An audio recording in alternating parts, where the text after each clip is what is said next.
नंगे होके कौन सी इबादत होती है? नंगा होना खुद एक ऐब है। किसी भी दीन ने कोई काम ऐसा आपके लिए नहीं रखा जिसमें आपको नंगा होना पड़े। दीन नंग छुपाता है, नंगा नहीं करता इंसान को। कोई इबादत, हाँ वो हज हो, वो जियारत हो, वो अजादारी हो, वो मजलिस हो, कोई दीनी फरीजा, कोई दीनी जिम्मेदारी, मसलन आपने जिहाद करना है, नंगे होकर जिहाद करें। आपने नमाज पढ़नी है, नऊजुबिल्लाह नंगे होकर नमाज पढ़ें। हज करना है, नंगे होकर नमाज पढ़ हज करें। नंगा होना कहां से निकल आया बीच में से? ये जाहिलियत की सुन्नत थी जो हजरत अब्दुल मुत्तलिब ने खत्म की, पाबंदी लगाई इसके ऊपर। और वो मानते थे हजरत अब्दुल मुत्तलिब की बात। आज रहबर मुस्लिमीन मुसलमानों को, मुतदय्यनीन को कोई बात बताते हैं वो नहीं मानते। वो जाहिली थे, हजरत अब्दुल मुत्तलिब उनके लीडर थे, वो उसकी बात मानते थे। पाबंदी लगा दी कि खबरदार कोई नंगा होकर ये काम नहीं करेगा, और रुक गया वो काम। और दीन ने भी उसके ऊपर पाबंदी लगाई कि खबरदार हज में कोई नंगा नहीं होगा। नंगा होना एक बेशर्मी है, और चूंकि ये बेशर्मी उमूमी हो गई है, लिहाजा किसी को देखकर कोई एहसास नहीं होता। ना हो अजीजान, घर के अंदर अपनी औलाद के सामने नंगे ना हो नंगे, बच्चों के सामने नंगे ना हो। ये गर्मी लगती है, सब उतार देते हो, बच्चे भी घर में हैं, बेटियां घर में हैं, बेटे घर में हैं। यहीं से बेहयाई घर के अंदर मुतारफ करवा रहे हो आप। बाप नंगा हो रहा है, मां नामुनासिब लिबास पहन रही है, तो बच्चा बेहया ही होना है फिर उसने। ये कहां से पर्दा सीखेगा? हया सीखो, हया। लिबास, अल्लाह ताला ने इंसान के जो नेमतें कुरान में गिनवाई हैं उनमें लिबास है। कपड़े ना, लिबास। कपड़ा और चीज है, लिबास और चीज है। लिबास जो बदन को ढांपे उसको लिबास कहते हैं। अब बाज़ औक़ात कपड़े होते हैं लेकिन बदन को ढांपते नहीं हैं, जैसे टाइट लिबास है, टाइट कपड़े हैं, मैं लिबास ना कहूं। अरबी इस्तिलाह के मुताबिक हम कपड़ों को भी लिबास कहते हैं, लिबास को भी कपड़े कह देते हैं। उर्दू में फर्क नहीं करते, अरबी में फर्क है। अरबी में अगर किसी ने ऐसे कपड़े पहने हुए हैं जिससे बदन नजर आ रहा है, तो ये लिबास नहीं है, कपड़े हैं। बारीक पहन लेते हैं ना औरतें मर्द, ये कपड़े हैं, ये लिबास नहीं है आपने। और अगर टाइट, इतना टाइट पहने, कसा हुआ पूरे बदन के ऊपर जैसे जुराब की तरह, बिल्कुल अंदाम जिसने, और अगर इंसान ने कोई कपड़े ना पहने हो तो बदन इतना नुमाया नहीं होता, लेकिन टाइट कपड़े पहन ले तो और ज्यादा नुमाया हो जाता है, बरमला हो जाता है। वो ये मायूब है, ये भी बेहयाई है। लिबास पहनो, लिबास जो आपकी जिल्द भी छुपा ले और जो आपके बदन के निशेब फराज भी ढांप ले, मर्द भी और औरत भी, इसको लिबास कहते हैं।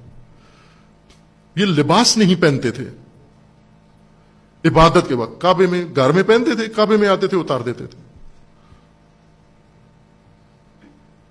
ये कैसे मुतारफ हो गया नंगा होना? आजादारी के अंदर नंगा होना कहां से शुरू हो गया? ये किसने डाल दिया? शर्म हया के खानदान की आजादारी होती है, इस्मत और तहारत के खानदान की आजादारी होती है, इफ्फत और हया के खानदान की आजादारी होती है। बीबियों की एक तरफ से, बाज लोग ऐसे हैं, लखनऊ के मोमिनीन ऐसे हैं, बाज यूपी के, कि वो बीबियों के नाम की नियाज जब पकाते हैं तो उसमें भी मर्द को घुसने नहीं देते। मतलब बीबी की जियारत पक रही, मैंने खुद देखा एक मोमिन को ज़ारो कतार रोते हुए, तो मैं ये समझा कि जिस तरह अयाम सोग हैं और तो ये उसके ऊपर कैफियत तारी है, लेकिन वो मुसलसल रोते जा रहे थे और गैर मामूली अंदाज से रोते जा रहे थे। तो फिर मैंने पूछा उनसे कि भाई कोई खास वजह है आप रो रहे हैं? तो फिर वो फरियाद करने लगे कि मौलाना ज़माना देखो कैसे हो गया, क्या हो गया।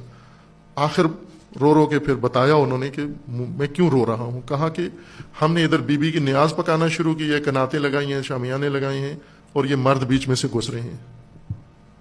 बीबी के नियाज से जो मर्द घुसने, मर्द ना जाए, उस बीबी का नाम लेकर, उसका नोहा पढ़ के, उसका मरसिया पढ़ के, कपड़े उतार के تو وہاں نہیں یہ احساس ہوتا. یہ تو وہ عظیم نام ہے کہ یہ نام آتے ہی انسان، آپ دیکھیں نا، یہ خواتین بے حجاب و بد حجاب خواتین عموماً جب کسی مزار مسجد کے قریب یا کسی مذہبی آدمی کے پاس آتی ہیں تو دوپٹہ گلے سے اٹھا کے سر پہ ڈال لیتی ہیں. ایک ادب ہے، یہ اچھا کام کرتی ہیں. جب بھی مقدس جگہ پہ جاتی ہیں دوپٹہ پہلے گلے میں پڑا ہوتا ہے، پھر وہ نکال کے سر پہ ڈال لیتی ہیں. دیکھا نا، مثلا آپ کسی کے یہاں جاتے ہیں، قرآن جب پڑھا جا رہا ہو تو وہ فوراً دوپٹہ سر پہ لے لیتی ہیں. ہے نا، یہ خواتین دیکھا ہوا ہے آپ نے. اب یہ اچھی تہذیب ہے. یہ جب مجلس میں آتے ہو آپ، برفرض اگر بدن کا کوئی ایسا ننگا ہے تو وہ ڈھانپ کے ہو مجلس کے اندر. چونکہ خاندان عطرت، خاندان عفت، خاندان عصمت کا ذکر ہونا ہے. یہاں پر سیدہ کا ذکر ہونا ہے، ان کی اولاد کا ذکر ہونا ہے، بیویوں کا ذکر ہونا ہے. اگر نہ ہو، فرض کرو بیویوں کا ذکر نہیں ہونا، مردوں کا ذکر ہونا ہے، تو کیا مردوں امام علی کا نام لیتے ہوئے ننگا ہو انسان؟ امام حسین کا نام لیتے ہوئے ننگا ہو انسان؟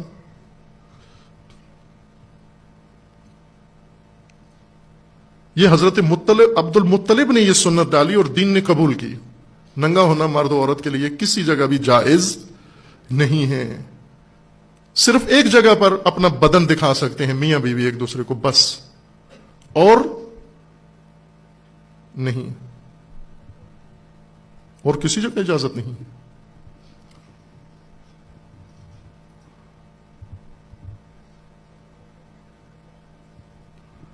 یہ حضرت مطلب کی شان تھی. اس طرح کی شخصیتوں نے بنو ہاشم کا وقار